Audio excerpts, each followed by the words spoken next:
Davante Adams, the concussion protocol. This is another example of why it's important to have full transparency.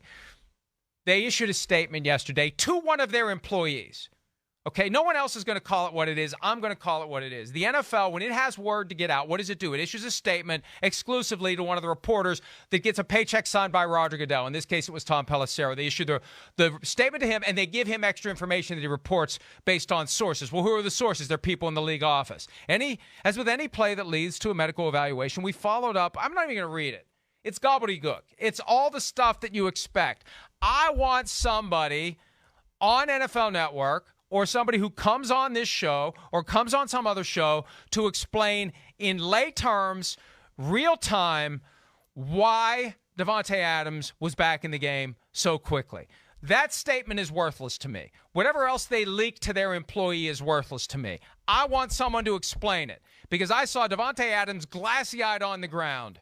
And if you're serious about protecting guys from that worst-case scenario of getting a second concussion while you still have your first concussion and maybe dying on the field, then we need something more than a statement that you issue to one of your employees. We need people to explain to us why it is so we understand it. Maybe it was right, Chris. Maybe it was. Yeah, right. But you're either going to try to protect these guys or you're not.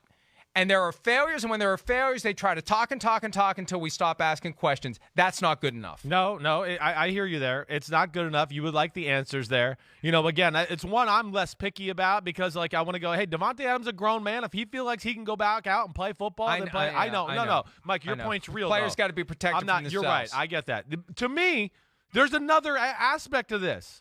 The other aspect to me is way worse. How the hell is a penalty not called on Jimmy Ward?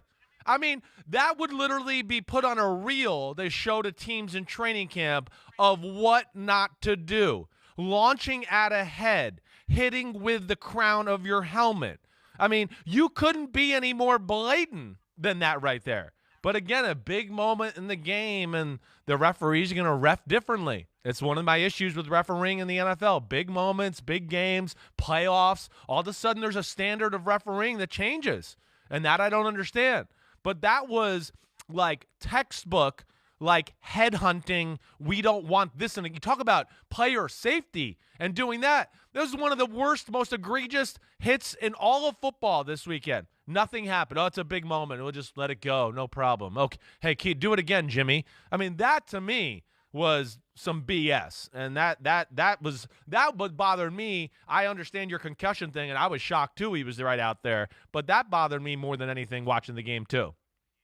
For anybody who watched the show yesterday, like I did because I was involved in it, you're probably thinking what a difference a day makes. And I'm smiling not because I disagree with you. I agree with you. But Mike Golick yesterday made an almost equally impassioned argument against a flag in that setting. And at the end of the discussion, I think he came around to the idea that there was still contact between helmet and chin, and that's exactly what the NFL is throwing flags for, regardless of your intent, regardless of what you're trying to do. And if you look at it closely, it looks like Ward with the turning the shoulder, right? So he didn't go in hot, helmet first, like Chuck Cecil used to back in the day.